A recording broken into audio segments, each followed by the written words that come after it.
কল্পনা খুবই মডার্ন একটি মেয়ে ছিল। খোলামেলা ছোটখাটো পোশাক পরা, বন্ধুদের সঙ্গে পার্টি করা ইত্যাদি কল্পনার পছন্দের বিষয় ছিল। সে এক বড় মাল্টিন্যাশনাল কোম্পানিতে চাকরি করত। আর একদিন অফিসের মধ্যে প্রবেশ করার সময় হঠাৎ করে কল্পনার এক অজানা ছেলের সঙ্গে ধাক্কা লাগে। সেই ছেলেটিকে দেখে কল্পনার ভীষণই ভালো লেগে যায়। ছেলেটির নাম ছিল তুহিন, আর তুহিন দেখতে খুবই হ্যান্ডসাম ছিল। কল্পনাও যেহেতু খুবই মডার্ন এবং সুন্দরী দেখতে ছিল, তাই প্রথম দেখাতেই তুহিনও মনে মনে কল্পনাকে পছন্দ করে বসে। আই এম সরি, আমি বুঝতে পারিনি আপনার সঙ্গে আমার হঠাৎ করে ধাক্কা লেগে গেল। By the way, you are so beautiful. You are so handsome and dashing. তোমাকে আমার খুব পছন্দ হয়েছে।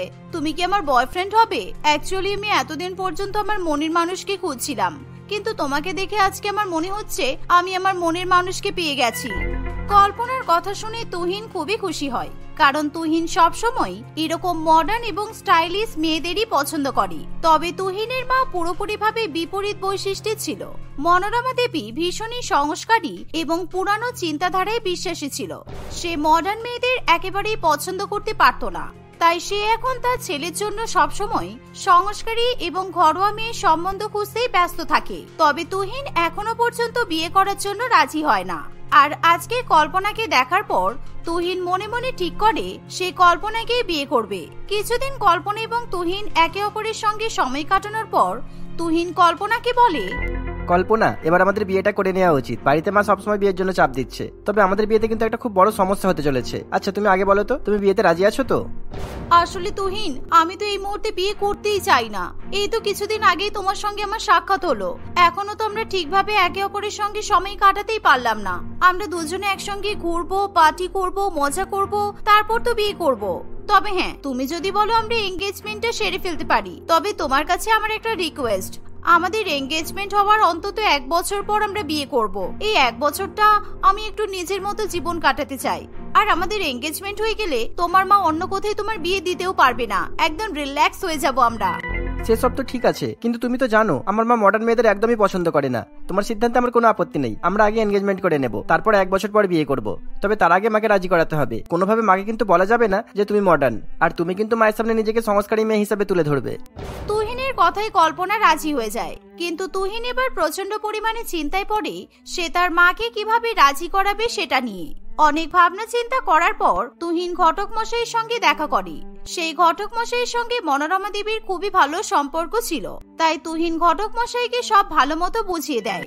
আপনি চিন্তা করবেন না, আপনার যত টাকা লাগে আমি দেবো। শুধু মাকে আপনি মিথ্যা কথা বলবেন যে কল্পনা খুবই সংস্কারী আর ভদ্র মেয়ে। আর হ্যাঁ, এনগেজমেন্টের 1 বছর পর বিয়েটা কিন্তু অবশ্যই মাথায় রাখবেন, কেননা কল্পনা এত তাড়াতাড়ি বিয়ে করতে চায় না। টাকার লোভে পড়ে ঘটক মশাই তুহিনের মায়ের সঙ্গে কথা বলে। আর কল্পনা যেহেতু দেখতে খুবই সুন্দর ছিল, তাই মনোরমা দেবী কল্পনার সংস্কারী সাজের ফটো দেখে খুবই পছন্দ করে। তাই মনোরমা দেবী কয়েকদিনের মধ্যেই তার ছেলে এবং মেয়েকে নিয়ে কল্পনাকে দেখতে চলে যায়। কল্পনা একেবারে সংস্কারী মেয়েদের মতো পোশাক আশাক পরে পাত্রপক্ষের সামনে আসে। আপনাদের মেয়েকে আমাদের খুবই পছন্দ হয়েছে, আর আমার ছেলেরও যে পছন্দ হয়েছে সেটা আমি ওকে দেখেই বুঝতে পারছি। এবার যত তাড়াতাড়ি সম্ভব বিয়েটা সেরে ফেলা যাক, সামনের মাসে একটা ডেট ফেলা হোক তাহলে। এমন সময় কল্পনার বাবা মা কিছু বলতে যাবে, তার আগেই কল্পনা বলে, ক্ষমা করবেন, আসলে আমার একটা মতামত আছে। আমি এখন এমএসসি করছি, আর আমার এমএসসি শেষ হতে এখনো 1 বছর সময় লাগবে।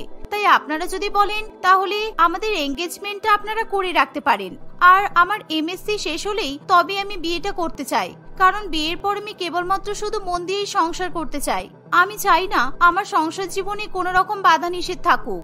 কল্পনার মুখে এমন কথা শুনে মনোরমা দেবীর খুবই ভালো লাগে, তাই মনোরমা দেবীও কল্পনার এরকম সিদ্ধান্ত খুব সহজেই মেনে নেয়। আর সে বুঝতেও পারেনি যে কল্পনা তাকে সম্পূর্ণভাবে মিথ্যা কথা বলেছে।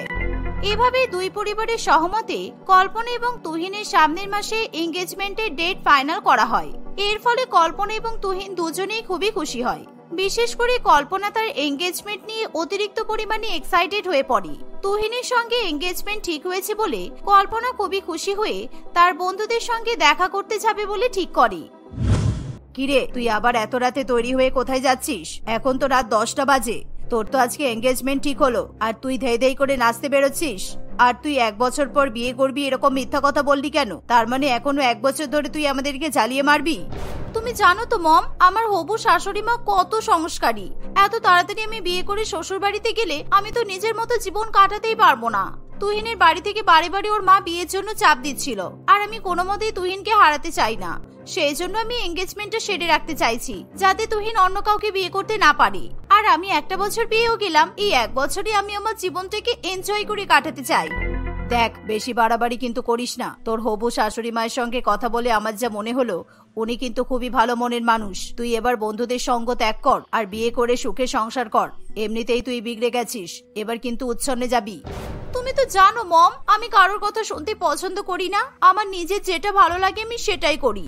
আজকে আমার এঙ্গেজমেন্ট ঠিক হয়েছে, আর আমি বন্ধুদের সঙ্গে পার্টি করতে যাব না তা কখনো হয়? No, never. আমার বাড়ি আসতে মোটামুটি ভোর হয়ে যাবে, তোমরা আমার জন্য অপেক্ষা করবে না, ওকে? এই বলে কল্পনা বাড়ি থেকে বেরিয়ে পড়ে, আর সে তার 2 প্রিয় বন্ধু রিমি এবং মমিতার সঙ্গে নাইট ক্লাবে গিয়ে দেখা করে। তারা 3 জনে একসঙ্গে এক জায়গায় বসে ড্রিঙ্ক করতে শুরু করে দেয়। যাক, তাহলে তোর এঙ্গেজমেন্ট ঠিক হয়েই গেল 1 মাস পর, তাই তো? আমাদের কিন্তু পার্টি চাই। তুই আর তোহিনদা ভীষণ চালাকি করে লাভ ম্যারেজকে অ্যারেঞ্জ ম্যারেজে কনভার্ট করে দিয়েছিস। তোর শাশুড়ি মা তো বুঝতেই পারেনি যে এটা লাভ ম্যারেজ হচ্ছে। আমি তো ভেবেছিলাম তোর মতো মডার্ন মেয়েকে তুহিনদার মা কখনোই মেনে নেবে না। আর শোন, আমরা কিন্তু তোর এঙ্গেজমেন্টের দিনকেই পার্টি চাই। সেদিন একেবারে গ্র্যান্ড পার্টি হবে, গ্র্যান্ড পার্টি। আমরা কিন্তু তোর কোনো কথা শুনবো না। আমরা পার্টি করব, তাও আবার তোর বাড়িতে। নিশ্চয়ই নিশ্চয়ই, তুহিনের সঙ্গে আমার এঙ্গেজমেন্ট হবে, এত ভালো একটা খুশির দিনে পার্টি হবে না তা কি করে হতে পারে? কল্পনার কথা শুনে তার 2 বন্ধু খুবই খুশি হয়। কল্পনা পরের দিন থেকেই তার এঙ্গেজমেন্টের জন্য শপিং করা শুরু করে দেয়, কারণ সে তার এঙ্গেজমেন্ট নিয়ে অতিরিক্ত পরিমাণে উত্তেজিত থাকে। এঙ্গেজমেন্টের দিন পরার জন্য সে খুবই স্টাইলিশ এবং ওয়েস্টার্ন ধরনের গাউন তৈরি করতে দিয়ে দেয়, আর কিছুদিনের মধ্যেই সে তার বাকি কেনাকাটাগুলোও সেরে নেয়। এভাবেই দেখতে দেখতে কল্পনা এবং তুহিনের এঙ্গেজমেন্টের দিন চলে আসে। সেদিন এঙ্গেজমেন্টের আগে কল্পনা তার 2 বন্ধু রিমি এবং মমিতার সঙ্গে আবার ড্রিঙ্ক করতে শুরু করে। কেউ যাতে তাদেরকে দেখতে না পায়, তাই তারা ছাদে গিয়ে এরকম কাণ্ড ঘটায়। কিন্তু কল্পনার মা তাদেরকে দেখে বলে, এই কল্পনা, তোর লজ্জা করছে না? আজকে তোর এঙ্গেজমেন্ট, আর তুই আজকেও তোর বন্ধুদের সঙ্গে পার্টি করছিস, তাও আবার নিজের বাড়িতে বসে। তুই এতটা নিচে কিভাবে নামতে পারিস? তুই জানিস তোর শাশুড়ি মা যদি জানতে পারে তুই আসলে কেমন, তাহলে কিন্তু তোর বিয়েটাও ভেঙে যেতে পারে। আরে মম, আজকে আমার এঙ্গেজমেন্টের দিন, সেই জন্যই তো আমরা ড্রিঙ্ক করছি। আজকে এই দিনটা কি কখনো আর ফিরে আসবে বলো তো? আর তুমি চাপ নিও না, আমি মদ খাচ্ছি সেটা কেউ বুঝতেই পারবে না। আমি এতদিন ধরে মদ খাচ্ছি, কিভাবে নিজেকে হ্যান্ডেল করতে হয় আমি খুব ভালো মতোই জানি। আর তুমি এবার এখান থেকে যাও প্লিজ, আমাদেরকে বিরক্ত করো না। এভাবেই কল্পনা তার মাকে সেখান থেকে তাড়িয়ে দেয়। নিজের মেয়েকে নিয়ে রেখা দেবী মনে মনে খুবই দুশ্চিন্তা করতে থাকে। আর এদিকে রিমি এবং মমিতা ইচ্ছাকৃতভাবে কল্পনাকে বেশি বেশি করে মদ খাওয়ানোর চেষ্টা করে, কারণ প্রথম থেকে রিমি এবং মমিতা কল্পনার উপর খুবই হিংসা করে। কারণ তুহিনের মতো হ্যান্ডসাম ছেলেকে রিমি এবং মমিতা দুজনেই মনে মনে পছন্দ করে, কিন্তু তুহিন আজ পর্যন্ত তাদেরকে কখনো পাত্তা দেয়নি। সেই জন্য রিমি এবং মমিতার মনে একটা সুপ্ত রাগ বাসা বাঁধে, আর আজকে তারা দুজনে তাদের রাগের বহিঃপ্রকাশ ঘটায়। এই, আমি আর মদ খাবো না। মদ বেশি খেয়ে ফেললে আমার শাশুড়ি মা কিন্তু বুঝে যাবে, তারপর তোদের জন্য আমার বিয়েটাই ভেঙে যাবে। আরে, আজকে আমরা কোনো কথা শুনবো না। আজকে আমাদের বেস্ট ফ্রেন্ডের এঙ্গেজমেন্ট, আজকে আমরা মন খুলে এনজয় করবো। এনজয়। তুই খা তো, কিচ্ছু হবে না, আমরা তো আছি, আমরা সব সামনে নেব। এই বলে রিমি এবং মৌমিতা জোর করে বেশি বেশি করে মৌমিতাকে অনেক বেশি মদ খাইয়ে দেয়। এমনকি মৌমিতা ঠিক মতো হাঁটা চলা পর্যন্ত করতে পারে না। এমন সময় তুহিন এবং তার পরিবার তাদের আত্মীয় স্বজনকে নিয়ে কল্পনাদের বাড়িতে এসে উপস্থিত হয়। কল্পনাদের বাড়িতে এঙ্গেজমেন্টের আয়োজন আড়ম্বর দেখে তুহিন এবং তার পরিবার খুবই খুশি হয়। দেখেছিস তুহিন, কল্পনার বাবা মা তোদের এঙ্গেজমেন্টের জন্য কত আয়োজন করেছে। দেখে মনে হচ্ছে আজকে তোদের এঙ্গেজমেন্ট নয়, বরং আজকেই তোদের বিয়ে হচ্ছে। দেখলি তো কত ভালো পরিবারের মেয়ের সঙ্গে আমি তোর বিয়ে ঠিক করেছি। আমাদের আত্মীয় স্বজন সবাই কিন্তু খুব প্রশংসা করছে। এমন সময় কল্পনা চোখে সানগ্লাস পরে এবং তার 2 বন্ধু রিমি ও মৌমিতাকে সঙ্গে নিয়ে ডিজে বাজিয়ে নাচতে নাচতে সেখানে চলে আসে। কল্পনার এমন অবস্থা দেখে মনোরমা দেবী একেবারে আকাশ থেকে পড়ে, আর তুহিনও কল্পনাকে দেখে প্রচন্ড ভয় পেয়ে যায়। একি এই মেয়ের এমন অবস্থা হলো কিভাবে? যেদিন আমরা একে দেখতে এলাম সেদিন তো মেয়েটা খুবই সংস্কারী ছিল, আর আজকে নিজের এঙ্গেজমেন্টের দিন এরকম নির্লজ্জের মতো নাচানাচি করছে। ইস, আত্মীয় স্বজনের সামনে আমাদের মান সম্মান শেষ হয়ে যাবে। তুহিন তাড়াতাড়ি করে কল্পনার কাছে যায় এবং কল্পনাকে শান্ত করার চেষ্টা করে, কিন্তু কল্পনা কোনো কথা শোনে না। সে নিজের মতো ডিজে গানে খুবই বীভৎসভাবে নাচানাচি করতে থাকে, আর এই দেখে মনোরমা দেবী খুবই রেগে যায়। এই মেয়ে, কি করছোটা কি তুমি? বন্ধ করো এসব নাচ গান। তোমার লজ্জা বলতে কিচ্ছু নেই, তাই না? আজকে তোমার এঙ্গেজমেন্ট আর তুমি এরকম ভাবে সবার সামনে নেচে বেড়াচ্ছ। এই শুনে কল্পনা হঠাৎ করে নাচ বন্ধ করে দেয় আর তার চোখ থেকেও সানগ্লাসটা খুলে দেয়। তখনই মনোরমা দেবী কল্পনাকে দেখে বুঝতে পারে সে প্রচন্ড পরিমাণে মদ্যপ অবস্থায় আছে। আরে শাশুড়ি মা, আপনি এরকম করছেন কেন? আমি তো আমার বন্ধুদের সঙ্গে এঙ্গেজমেন্ট পার্টি করে এলাম। আজকে আমার এঙ্গেজমেন্ট, আর আজকে পার্টি না করলে হয় বলুন? আজকে তো জমিয়ে পার্টি করেছি। আর তুহিন, সরি ডার্লিং, তুমি আমাকে পার্টি করতে বারণ করেছিলে, কিন্তু আমি তোমার কথা শুনিনি। Sorry baby. ছি ছি ছি ছি, এখনো এঙ্গেজমেন্ট হলো না আর তুমি এখনই আমার ছেলেকে সবার সামনে ডার্লিং বেবি বলে ডাকছো? তুমি এতটা নির্লজ্জ। ওহো, তুহিন তো আমার ডার্লিং। তুহিনকে আমি ডার্লিং, বেবি, সোনা, বাবু আরো কত কিছু বলে ডাকি, কারণ আমাদের তো আগে থেকেই সেটিং আছে। তুহিন ঘটক মশাইকে দিয়ে টাকা খাইয়ে আপনাকে মিথ্যা কথা বলেছে। আপনি মনে করছেন আমাদের এটা অ্যারেঞ্জ ম্যারেজ হচ্ছে, তাই না? একদমই নয়, আসলে এটা তো আমাদের লাভ ম্যারেজ। তুহিন ডার্লিং, তাড়াতাড়ি আমার হাতে এবার আংটিটা পরিয়ে দাও। এইভাবেই কল্পনা নেশা করে তার শাশুড়ি মাকে সমস্ত সত্যি কথা বলে দেয়, আর তুহিন তার মায়ের সামনে পুরোপুরি ভাবে ফেসে যায়। মনোরমা দেবী আর কিছুতেই এরকম মডার্ন মেয়ের সঙ্গে তার ছেলের বিয়ে দিতে চায় না। এমন অবস্থায় কল্পনার বাবা মা কল্পনার হয়ে মনোরমা দেবী এবং তার পরিবারের কাছে হাত জোড় করে ক্ষমা চায়, কিন্তু মনোরমা দেবী কোনো কথা শুনতে চায় না। এমনকি তুহিনও কল্পনার উপর প্রচন্ড পরিমাণে রেগে যায়। আজকে শুধুমাত্র তোমার জন্য আমাদের এনগেজমেন্টটা ভেঙে গেল। তুমি যদি আজকে এরকম এনগেজমেন্টের দিনে পার্টি না করতে, তাহলে ভালোই ভালোই আমাদের এনগেজমেন্টটা হয়ে যেত। আমরা আর কিচ্ছু করার নেই, তুমি আমার সঙ্গে কখনোই কন্ট্যাক্ট করবে না। এই শুনে কল্পনা তার ভুল বুঝতে পারে, আর তখনই তার নেশা কেটে যায়। তখন কল্পনা হাত জোড় করে তুহিন এবং তার পরিবারের কাছে ক্ষমা চাইতে শুরু করে। আমাকে ক্ষমা করে দাও তুহিন, আমার ভুল হয়ে গেছে। শাশুড়ি মা, আপনি আমাকে ক্ষমা করে দিন। আসলে আমি বন্ধুদের চক্করে পড়ে নিজেকে ঠিক রাখতে পারিনি। আমি তুহিনকে খুব ভালোবাসি। তুহিনকে ছাড়া আমি থাকতে পারবো না, আর আমি তুহিনের জন্য সবকিছু ছেড়ে দিতে রাজি আছি।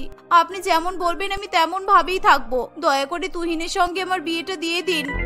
এইভাবেই কল্পনা কেঁদে কেঁদে মনোরমা দেবীর কাছে ক্ষমা চাইতে থাকে। তাই শেষ পর্যন্ত মনোরমা দেবী কল্পনাকে ক্ষমা করে দেয়। তবে সেদিন কল্পনা এবং তুহিনের এঙ্গেজমেন্টের সঙ্গে সঙ্গে মনোরমা দেবী সেদিনই তুহিনের সঙ্গে কল্পনার বিয়েটাও দিয়ে দেয়। আর বিয়ের পর কল্পনাকে তারা নিজেদের বাড়িতে নিয়ে চলে যায়। কল্পনা শ্বশুর বাড়িতে এসে নিজেকে পুরোপুরিভাবে পাল্টে নেয়, আর সে খুবই নম্র, ভদ্র এবং সংস্কারী মেয়ের মতো সংসার করতে থাকে।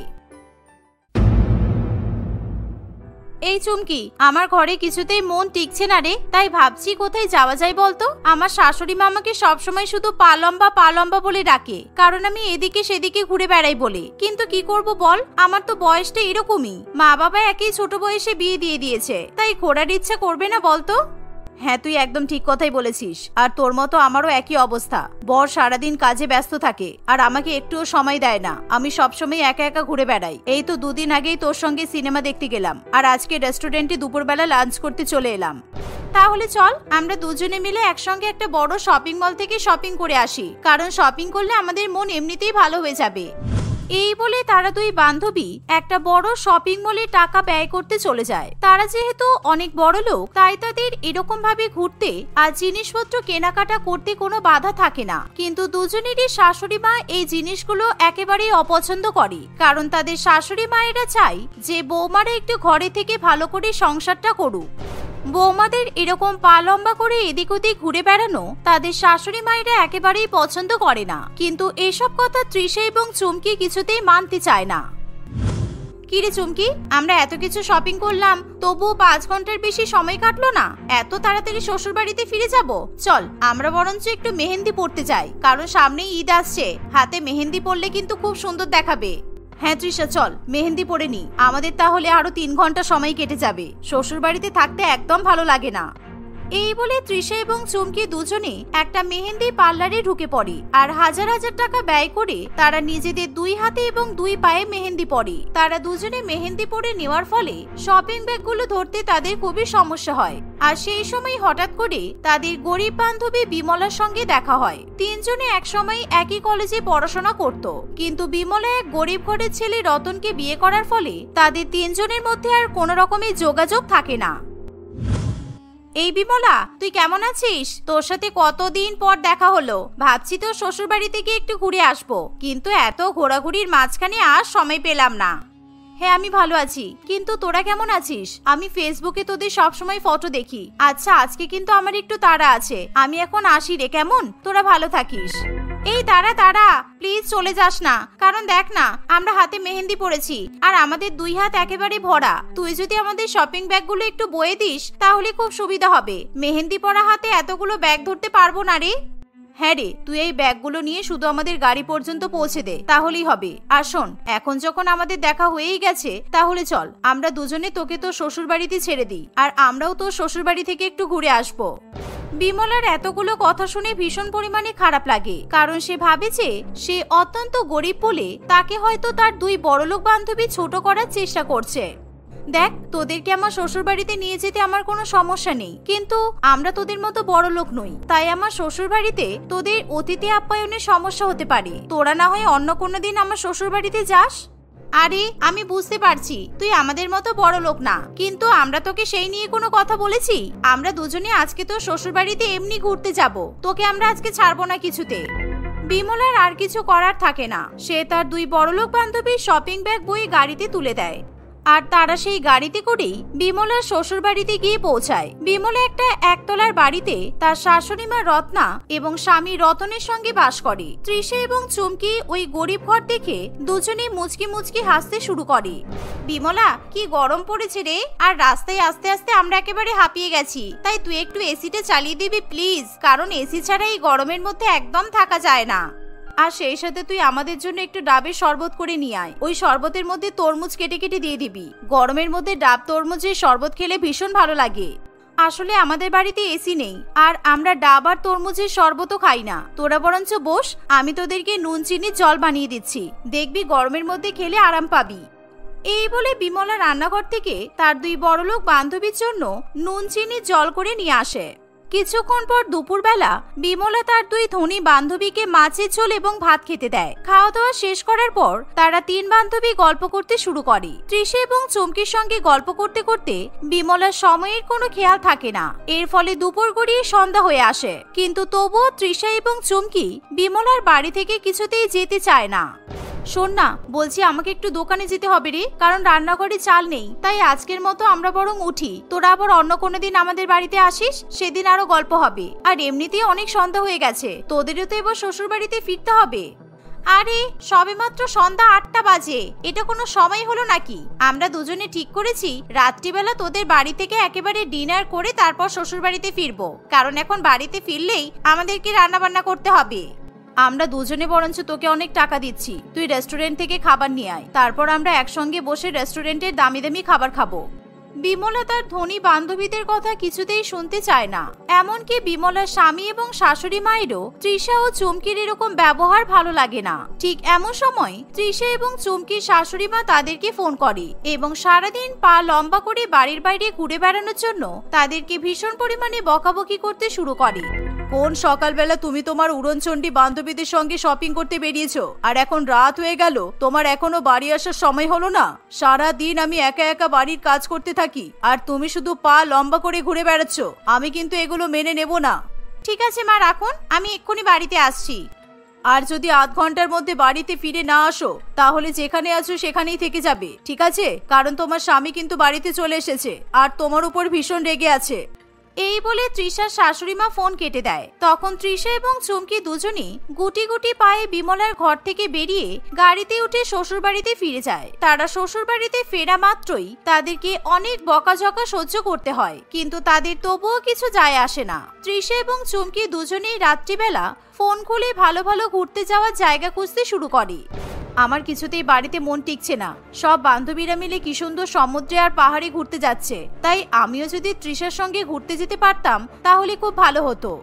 এই বলে চুমকি বিভিন্ন ঘুরতে যাওয়ার জায়গা তৃষার ফোনে পাঠাতে শুরু করে। এর ফলে তৃষারও ভীষণ পরিমাণে ঘুরতে যেতে ইচ্ছা করে। তাই তারা ঠিক করে যে তারা তাদের স্বামী এবং শাশুড়ি মাকে ছাড়া শুধুমাত্র 2 বান্ধবী মিলে সমুদ্র সৈকতে ঘুরতে যাবে। আর তারা তাদের এই পরিকল্পনাতে বিমলাকেও যুক্ত করবে বলে ঠিক করে। পরের দিন সকাল হতে না হতেই তারা আবার নিজেদের পা লম্বা করে বিমলার বাড়িতে গিয়ে উপস্থিত হয়।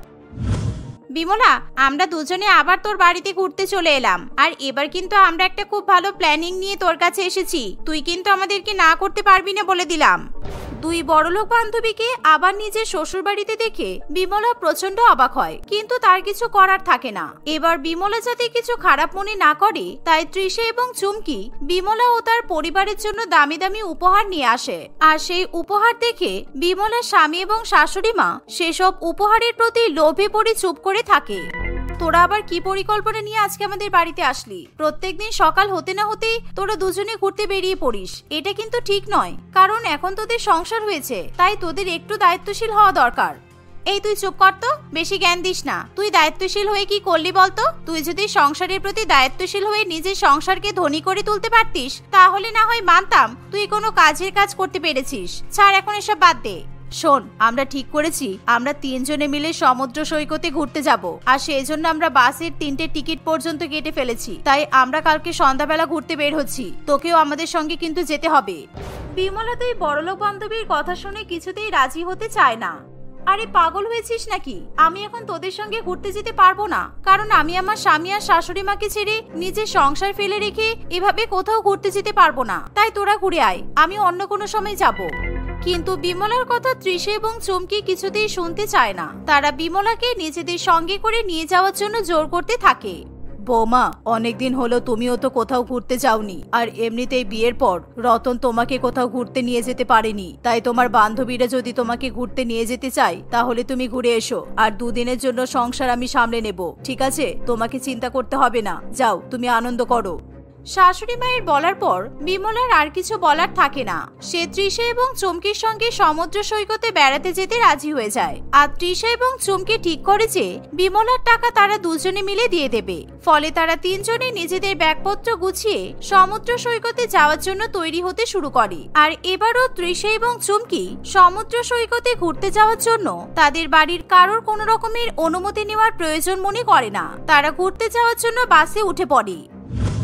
উফ, আমার ভীষণ মজা হচ্ছে, কারণ এরকম ভাবে বন্ধুদের সঙ্গে আমরা প্রথমবার লং ট্রিপে যাচ্ছি। জীবনের প্রত্যেকটা দিন যদি এরকম ভাবে ঘুরে ফিরে মজা করে কাটাতে পারতাম তাহলে কত ভালো হতো বলতো। আমারও খুব আনন্দ হচ্ছে। তোরা বলছিস ঠিকই, কিন্তু আমার পরিবারকে ছেড়ে ঘুরতে যেতে একদমই ইচ্ছা করছে না। কারণ বিয়ের পর স্বামী আর শাশুড়ি মাকে ছেড়ে এরকম ঘুরতে যেতে ভালো লাগে না। বিয়ের পর সংসারই হলো মেয়েদের আসল ধর্ম। বিমলার মুখে এমন কথা শুনে তৃষা এবং চুমকি কিছুতেই পাত্তা দেয় না। তারা 3 জনে মিলে বাসে করে সমুদ্র সৈকতে যাচ্ছে। এমন সময় হঠাৎ করে বাসের মধ্যে একজন পকেটমার উঠে আসে। এই, তোদের কাছে যা টাকা পয়সা আছে সব আমাদেরকে দিয়ে দে। এই শোন, এইসব হাতে গলায় সোনা পরে আমাদের সামনে ঘুরে বেড়াবি না। আমরা সব সোনা দানা খুলে নেবো বলে দিলাম। পকেটমারের কথা শুনে বাসে উপস্থিত সকলেই ভীষণ ভয় পেয়ে যায়। আর তৃষা এবং চুমকি তাদের কাছে যেহেতু অনেক টাকা পয়সা ছিল আর তারা সোনা গহনা পরেছিল, তাই বিশেষ করে তারা দুজনে প্রচন্ড পরিমাণে ভয় পেয়ে যায়। পকেটমার দাদা, আমাদের কাছে বেশি টাকা পয়সা নেই, আর দয়া করে আমাদের এই সোনা গহনা খুলে নেবে না, কারণ এগুলো আমাদের সব বিয়ের জিনিসপত্র। পকেটমার তাদের দুজনের কোনো কথাই শুনতে চায় না। সে তৃষা এবং চুমকির গলা থেকে সোনার হার টেনে খুলে নেয় আর তাদের ব্যাগ থেকে সমস্ত টাকা পয়সা বের করে নিতে শুরু করে।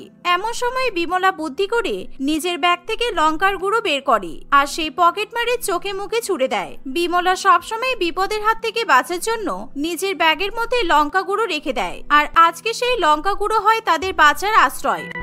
ওরে বাবা, দিল গো, আমার চোখ দুটো একেবারে জ্বলে গেল। ওরে বাবা রে, আমার চোখ দুটো একেবারে অন্ধ হয়ে গেল। এই সুযোগে সকলে মিলে পকেটমারের হাত পা বেঁধে তাকে ভীষণ পরিমাণে মারতে শুরু করে আর বাস থেকে ধাক্কা মেরে নামিয়ে দেয়। সকলে মিলে বিমলাকে অনেক অনেক ধন্যবাদ জানায়। এমন সময় তৃষা এবং চুমকি নিজেদের ভুল বুঝতে পারে। তারা মনে মনে উপলব্ধি করে এরকম বাড়ির বউ হয়ে পা লম্বা করে ঘুরতে আসা তাদের একদমই উচিত হয়নি।